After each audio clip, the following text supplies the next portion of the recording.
Yeah.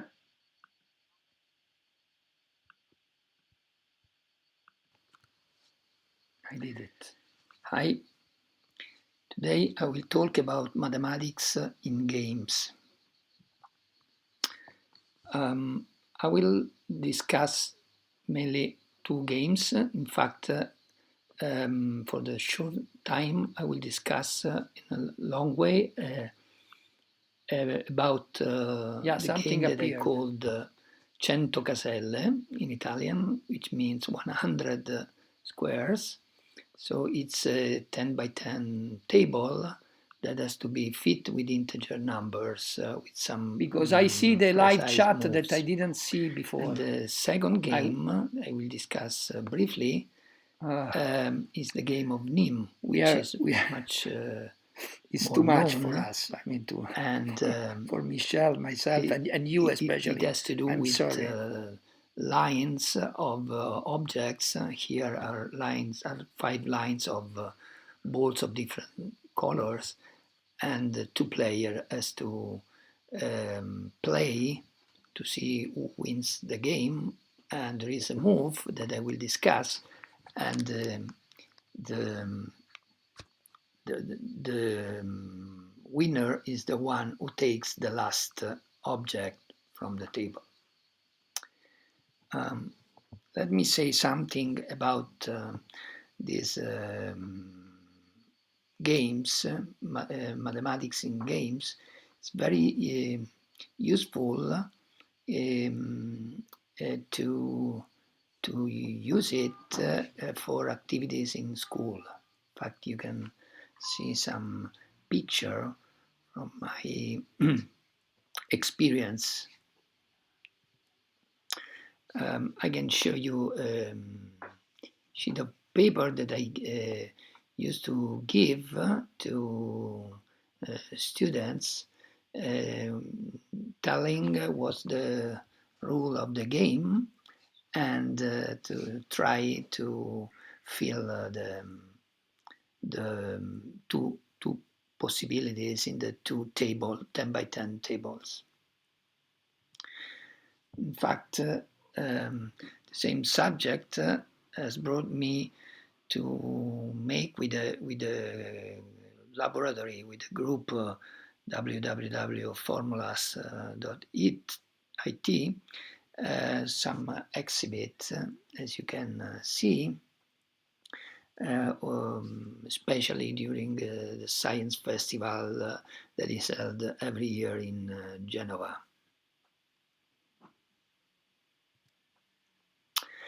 Now, what about the game?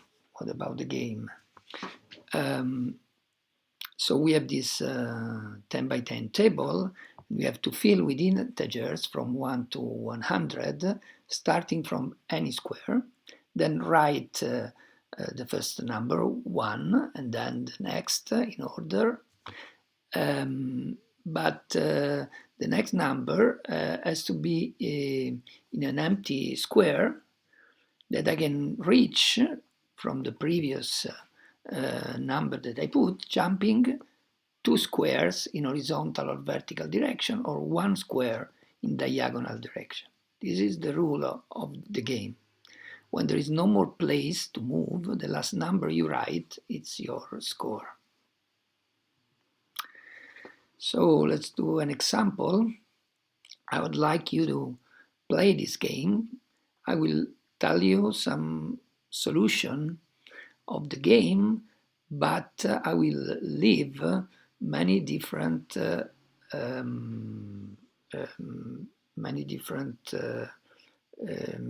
variants of this game to play with without having the solution at hand. So if I play 1 in the middle in this square, then as you see with the yellow square, I have 8 possibilities to put number 2, because I can jump 2 squares and arriving in the third one in a vertical direction, up or down, as you see. I can also do the same in the horizontal direction. I jump 2 squares and I can arrive in a void, in an empty square. Everything is empty, so now it's simple, and then I can go diagonally, as you see, by jumping only one square and arriving in the next. So if I do this, I can choose number 2 here, and I still, from here, have 4 possible choices, because I can move horizontally, jumping 2 and arriving in the third one, or I can move diagonally below, down. All right, I cannot move out of the border. So I can go, for instance, here with number 3. I still have 2, 4, 6, 7 possibilities.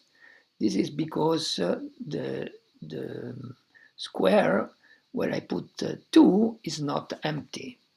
So I could have, at the beginning I had 8 possibilities. Now from number 3 to go on with number 4, I have 7 left. Okay? So I can put the number 4 down here, and so on. It's simple to at the beginning, because there are lots of void squares, but you have to be careful. For instance, if you have to be careful not to be stuck at a certain moment. For instance, in this example, I started with 1 in this square. I can start wherever I want. Then I moved to 2 by jumping horizontally, so jumping 2 squares and arriving here. Then from 2, I can jump to the square where I put 3, vertically, moving vertically. Then I jump diagonally on the right with number 4, then horizontally again, but on the left with number 5, and then I go diagonally with number 6. As soon as I arrived here, as you see, from the square where I put the 6, I cannot move anymore with the rule of the game, because I cannot go here because it's not empty, the square. I cannot go diagonally because this square is not empty. I cannot go vertically down because the square is not empty.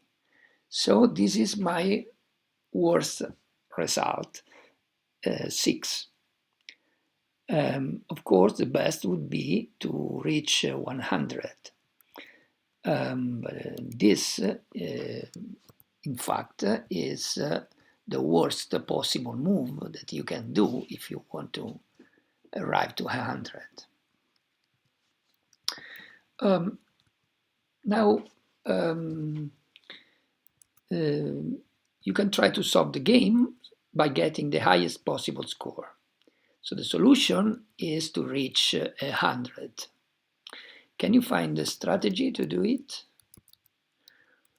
And one can ask more questions.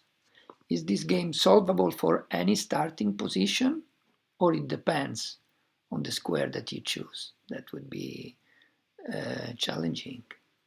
What if also the final position is fixed? So the game could be start from this position fixed and end exactly in this position. Can you do it? So if the game is solvable, it doesn't mean that you can go from whenever starting position to whenever ending position. Is it possible to solve the game with an n by n table with n smaller than 10? So smaller square tables. For instance, 3 by 3, 4 by 4, 5 by 5, and so on. What if n is larger than 10? Or what if it's arbitrarily large? And if the table is rectangular, not a square table. For instance, 4 by 5, 4 by 6, 7 by 9. What is the smallest possible rectangular table which is solvable? So these are some of the questions that this game can raise. There are very different possible strategies. If you try by hand, then sooner or later you might possibly try this strategy. So start from the left high corner. Here with number 1. Then move horizontally as long as you can. You reach with number 4, the square. Then go down 7, 6, 7, then left 8, 9, 10, 11, 12. So the idea might be to try to stay on the border of the game as much as possible, and go trying to leave as many space between previous number as you can. So trying to be uniform somehow in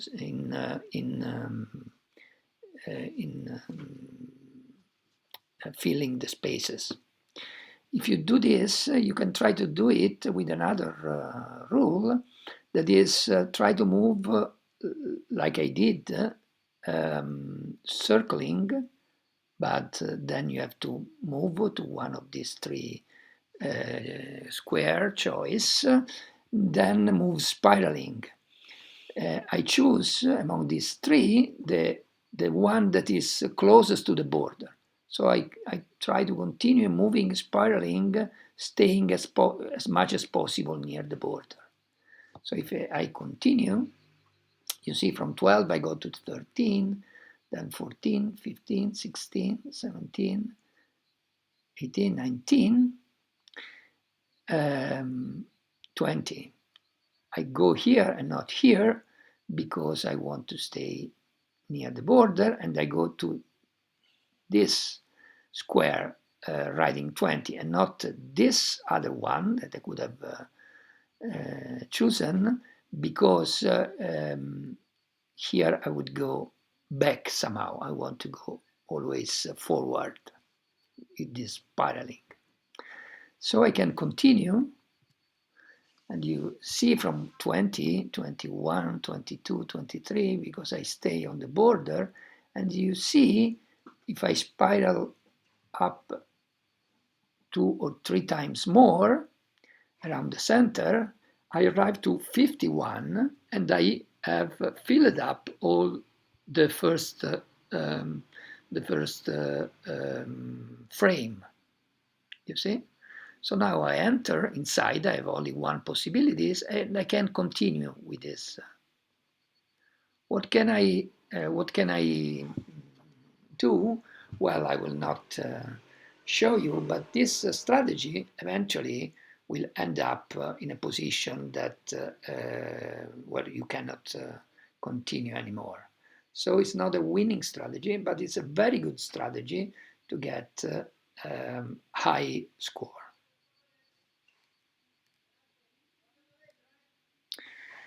There is a possible other strategy among many different ones that I want to show you. Well, you can try to stay in a small neighborhood as much as you can and try to fill all nearby squares, staying always in a small neighborhood. So it's opposite to the previous strategy where it was uniform in filling space. Here you want to fill a neighborhood without going around all the, in all the table. So I can start again from 1 here in the top left corner, and go 2 here, 3 here, Then I want to stay close, so I go 4. So I stay very close to the starting position, 4. Then I go 5. Then from here, you see I have 3 possibilities, and I choose the one on the top because it's close to the previous number that I put in the table. So I disregard the other 2. So I go on with 6. So, sorry, 5, 6 here, sorry, 7, 8, 9, 10. So as you see, I succeed with the same rule of the game to fill 2 lines which are not contiguous then, which are not adjacent. Okay, but using this, I can think, well, one of the possibilities from 10 is to go here, here, or here. Well, this is close to the number 5, so I choose this. And since I have done 2 lines, if I start here from an adjacent line, empty line, I can try to copy the first 10 moves again in some symmetric ways to fill up the other 2 lines. So I go 11 here, then I go 12 just to try to fill this space here. Here I can go 13 and I can go on. And you see that I manage to arrive to number 20 here. Let me say so that this strategy is very nice. It's somehow more unexpected than the previous strategy, because with some precise rule it's difficult to fill a rectangle without any hole. But in fact, we did it, and let me say something. We in fact solved one of the questions. So how to solve the game in a rectangular table, smaller than the original one, rectangular because it's 4 by 5, but we managed to solve the problem with the same move and going from 1 up to 20, which is the maximum for this table. Oops. Let me also note one other thing. This solution has this nice property that the last number that the solution of the 4 by 5 rectangular game has this property that the last number that I put inside this small table, number 20, is not so close to number 1 at the beginning, where I started from, but is far away exactly by 1 move, because from number 20 I can jump to number 1 in 1 move. I jump to square and I could arrive to number 1 if it were empty. But there is one move between the first number I put and the last number I put. It's an interesting property that I will discuss later.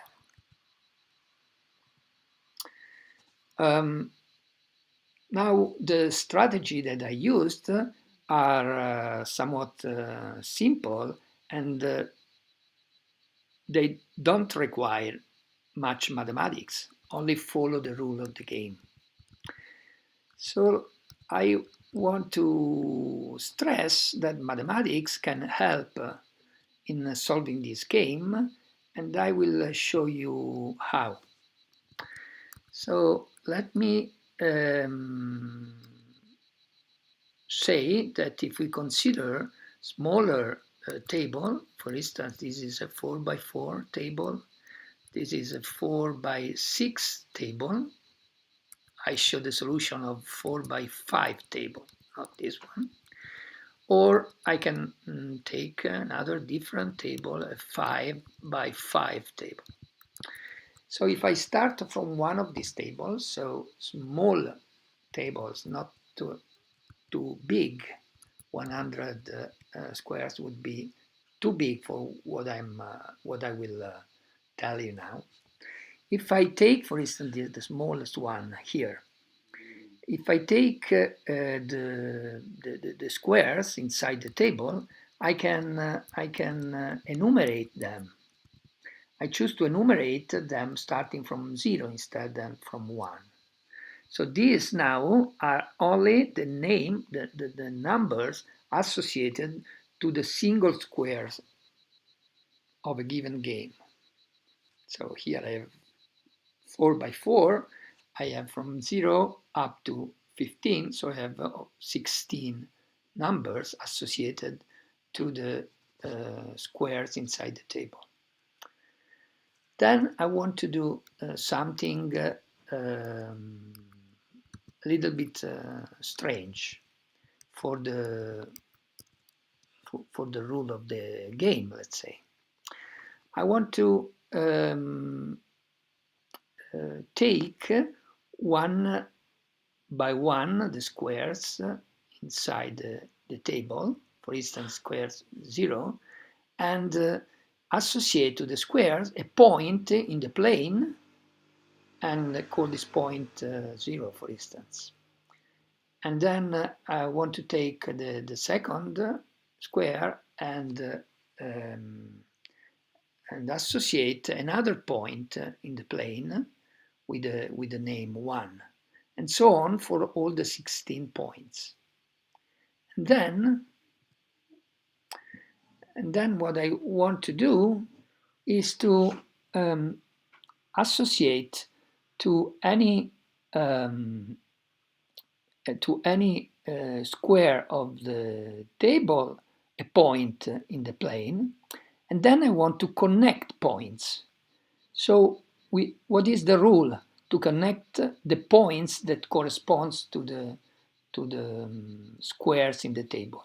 When I want to do it in such a way that if I take the first square here, oops, sorry, I want to do it in this way, probably. Let's go. No. Well, okay, let me go on. I want to do it in this way. So if I, well, I have not, I've not explained what is the meaning of this picture. Let's say, let me go here. So the rule is that here, for simplicities, I'm sorry, I removed the numbers. So the numbers here can be related to 16 points that you can put on your paper and in the position that you like. Then, looking at the numbers, you can say that the square that I numbered 0 is related to the square number 3 because they are connected by one move. Okay? And the square number 0 is also connected to the square number 12 because there is a move that goes from 0 to the square number 12. And there is a third possibility from 0 up to the square number 10. So I will take points numbered 0, 3, 12, and 10 and connect them, the point named 0 with the point named 10 and the same point 0 with point 12 and the point 0 with point 3. This way I will produce what is called a graph. Sorry, I don't have images for this. So if I do this, I need numbers to produce such a graph. If I'm able to produce such a graph, and this is a nice exercise that I suggest you to try, take one of these table and produce for each one the graph corresponding to the table with this rule. The points are the small squares, numbered. The lines of the graphs among two different points is drawn if and only if by one move. So I will produce what is called a graph without playing yet, but the graph will represent, so without playing. So let's take 4 by 5 is the one that we have already solved previously, okay, is this one, okay?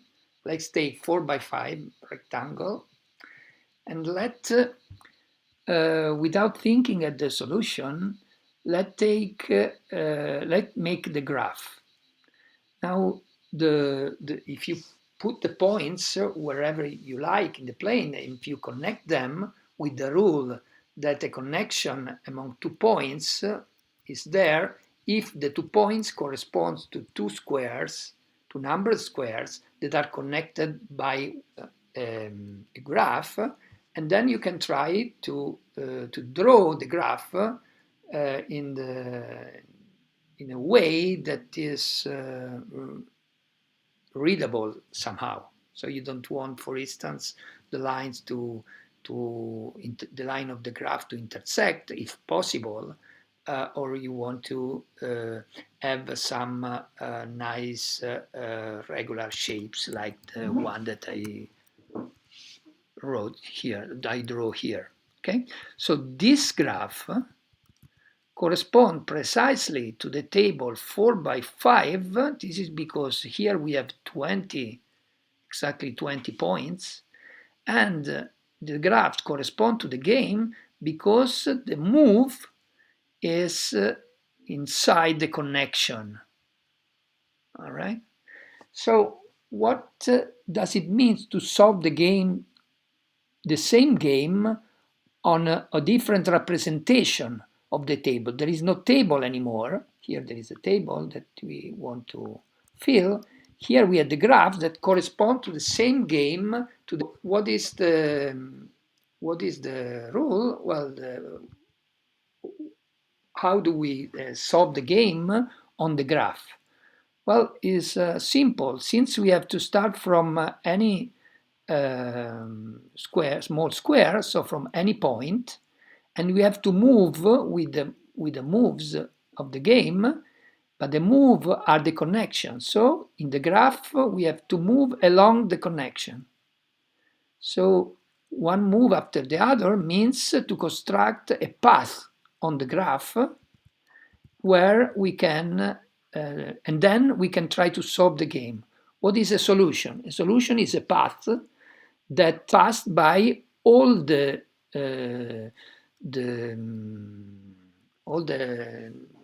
knots of the points of the graph only once, and this path has to pass along all the points.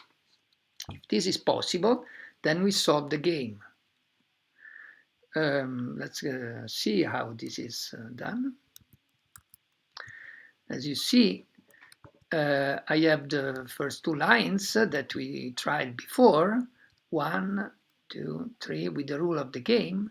But the game starting from 1, which is here, and ending to 10, which is green here, starting from here, the 2 lines was simply to move along the outside rectangle. So it's easy somehow, but it was tricky to find this solution. If we looked at the solution on the graph instead, this would have been a very simple guess to try. All right, because there is a cycle, let's say. Then we go 11 is here, and you know what's the end of the game in this case, that you then go around the graph. You go around the graph on the inner rectangle and you finish the game, as you see. So what I'm saying is that you can guess a solution in a very different representation of the same game, looking at graphs instead of tables. In fact, the theory of graphs is very rich, and the path that gives a solution is called, in graphs theory, is called an Hamiltonian path. The graphs is Hamiltonian if it has an Hamiltonian path on it. All right. In fact, this is not only a path; is a cycle, because, as I said, from this position, the ending position 20, we can go by one move. You see, there is a connection, and because there is a move from 20 to 1, possible not in the game but in the graph, a possible move that connects the last point to the first point. So the path is not only a path, is in fact a cycle. We can close the cycle with this connection, and we can see that the path arrives here and then could continue if we pass twice, 3 times, and more times by the same squares. So we have constructed a cyclic solution.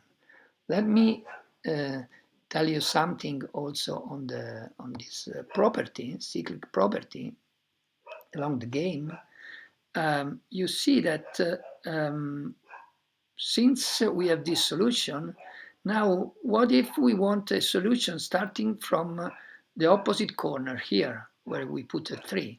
Well, we can start from number 3, but as the first square, so with the new number 1, let's say, we start from the square 3, and we can follow the numbers of the previous solution, 4, 5, 6, arriving up to 20, putting, of course, the numbers 1, 2, 3, etc.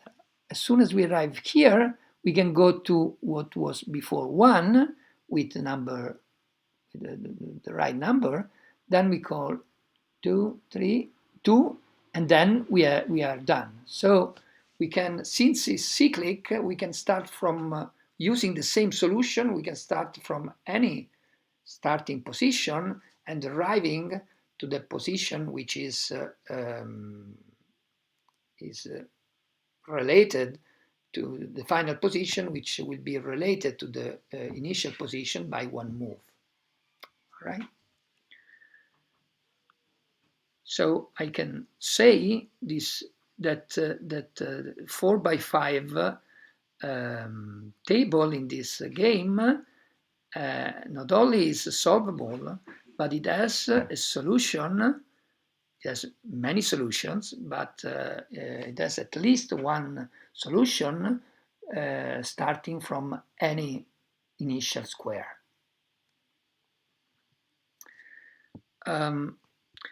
Let's see a smaller table, 4x4. If I do the same, as I told you, with enumeration of the squares, putting 16 points and connect them if this number points have the corresponding squares that are connected by a move. If I do this, I will see that the graph that I can draw is disconnected. And you can see this because if you play the game 1, 2, 3, 4, 5, then you are stuck. And why you are stuck? There is no move from 5. because you reached one endpoint of this part of the graph and you cannot move by connection to any other new point. What about the other part, so the other squares here, which has a partial cyclic path? Well, the 8 square that has a cyclic connection are these 8. And if you start from one of them, number 1 here, and you go, which would be this one, and you go in this direction with number 2, then as you see from the graph, you are obliged to arrive up to 8 before finishing the game.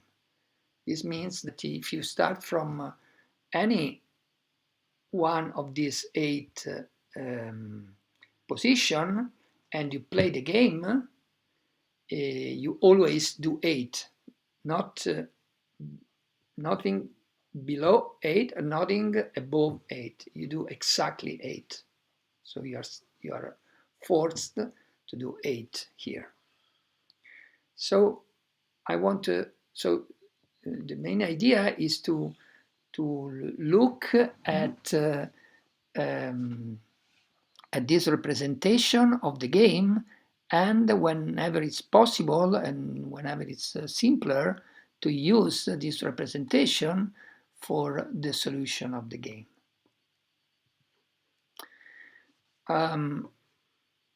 What if you take 4 by 6? We have not played with this. So let me say, guess the solution. Now we might try the same procedure as before, but we reached with 5 was easy, was by 4. So try directly by the game. But if we draw the graph of the game, the graph can be put in this way.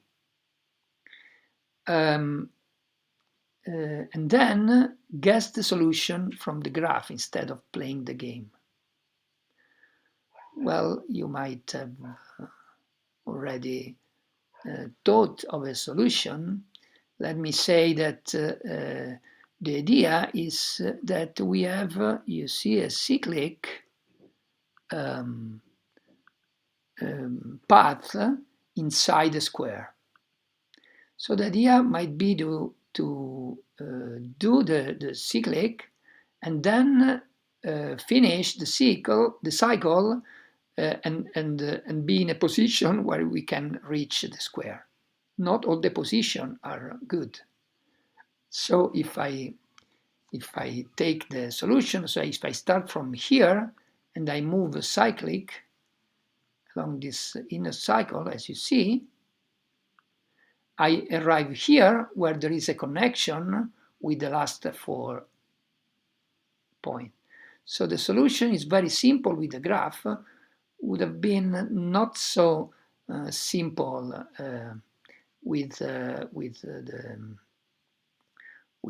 directly with the game. As you see, of course, this is not the previous solution with 4 by 5 because you cannot fill at the end 4 squares in a row. So it's tricky, but the graph helps to make the solution. Notice that in this case, the solution is not cyclic. Okay, it's not cyclic because the last point is not at the distance of one move from the initial point. We can do the same with 5 by 5. This is the last one, and this will be the key point to solve the game. So the graph is not so much difficult more difficult than the previous one. The only point is that we have some intersection, and you cannot avoid in this case. We have more 25 points, and the graphs is called not planar, just because you cannot avoid some intersection. But I can put the points in space and try to understand from this figure what is the solution. But I'm looking not at any solution of this game this time, but I look for a solution which would be cyclic. Now, I can give you the solution here. You can see on the graph that you start from this point, number 1 here, you go up, then you move around this inner part, then you move outside, always on the left part. So we have finished first let's say, in the leftish part of the graph, this part, and then we jump on the other side and we do almost the same move, and we reach also this special point which has 4 connections, so it might be the one in the middle, number 18, and copy symmetrically the solution. So using the graph, we can reach a solution of the 5x5 table, and moreover, as you see, the solution is symmetric. Okay, is symmetric, yes, but is also cyclic. So what about the solution of the game 10x10 table, or Centocaselle?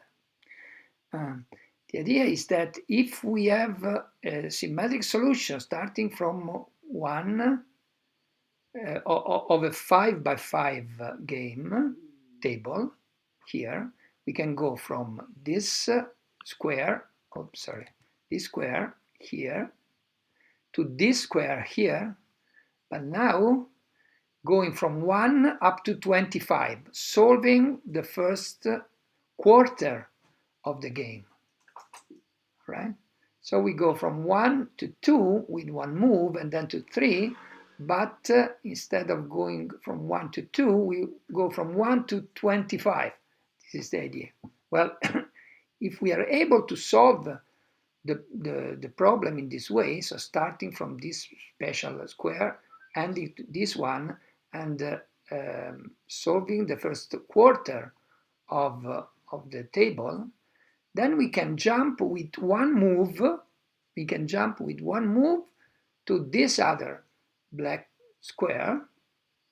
So if this was 25, because we fill up the first quarter, these were 25, then this would be 26. So instead of 22, we would have been 25. Instead of 3, we would have 26.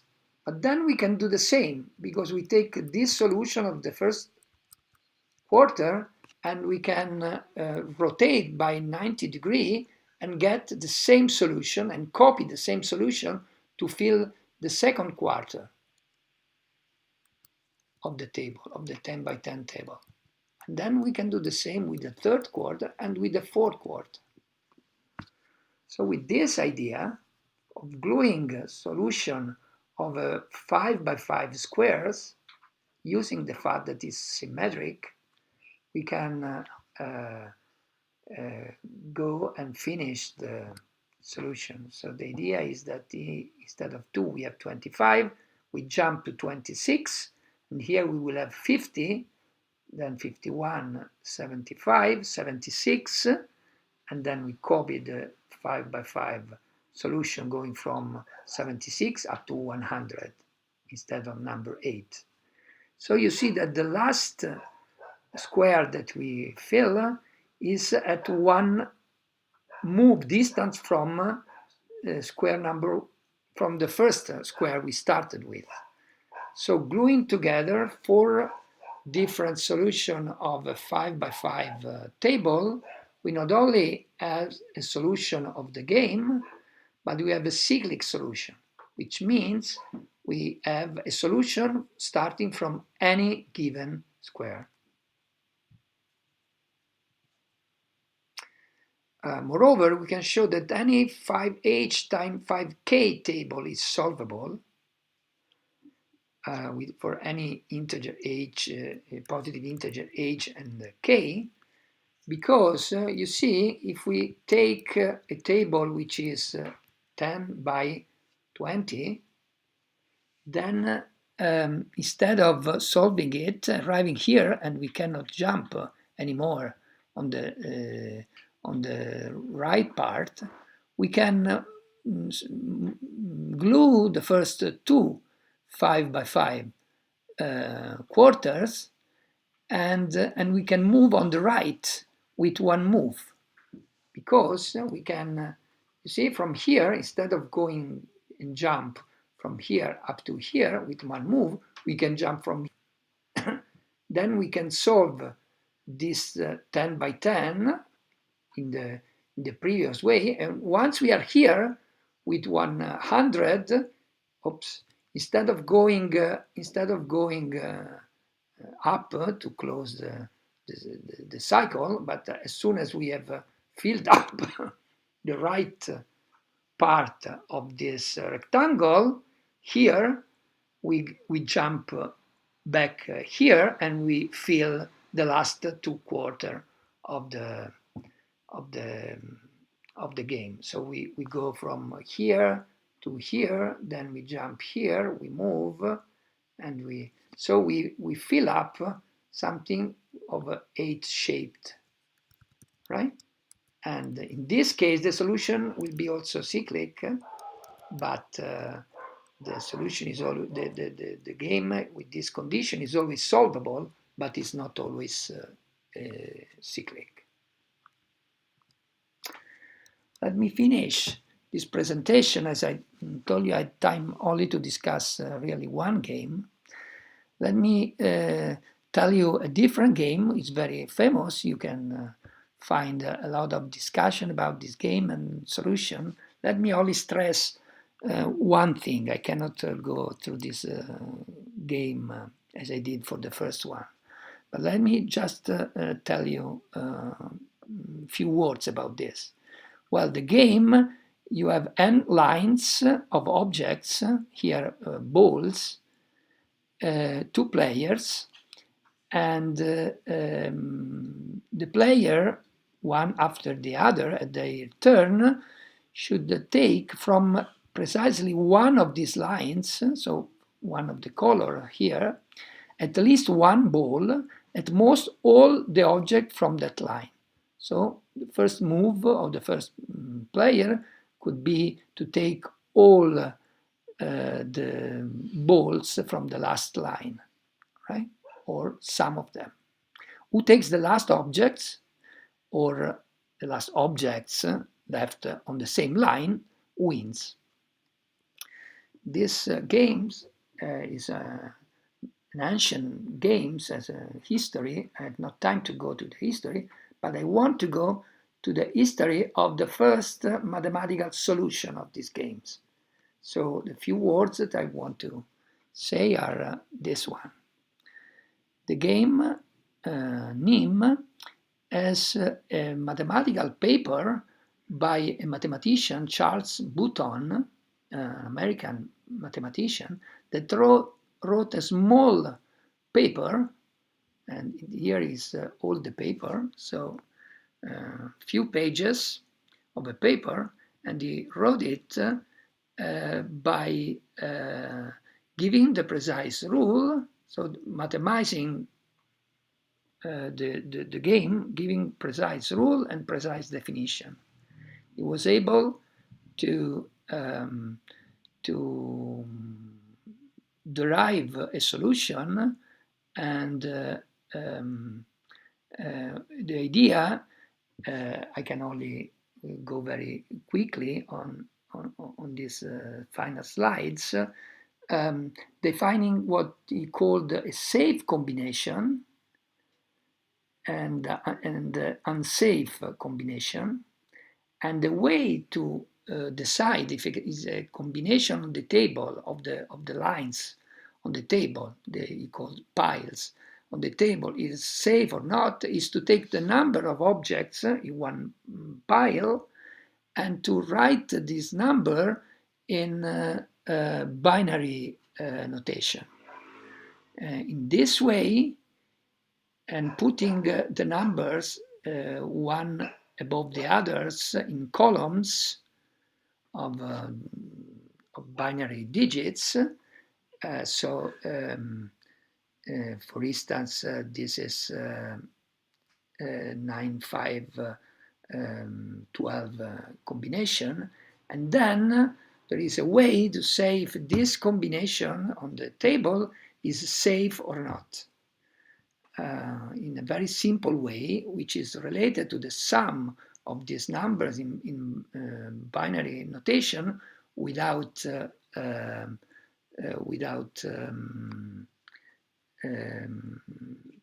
adding so a special way of adding this number that is explained. If you do this, then you can have a list of same combination for the game with only 3 lines, okay? And as any good mathematical paper, it contains 2 theorems. They're really theorems. He gave the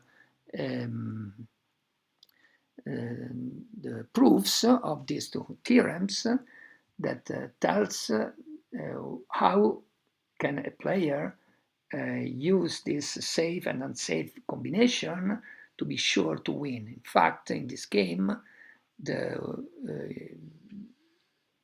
depending on the starting combination of lines, of objects on the lines, then the first player or the second player always wins if we know this strategy that has been given first by Charles Bouton.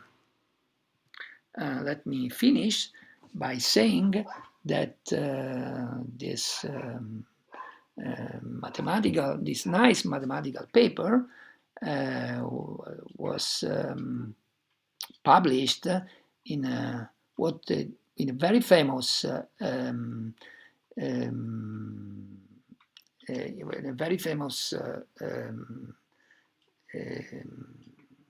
paper, which is called the Annals of Mathematics, which later became one of the best, if not the best, mathematical series up to now. So I finish here, and I thank you all for this opportunity. Bye.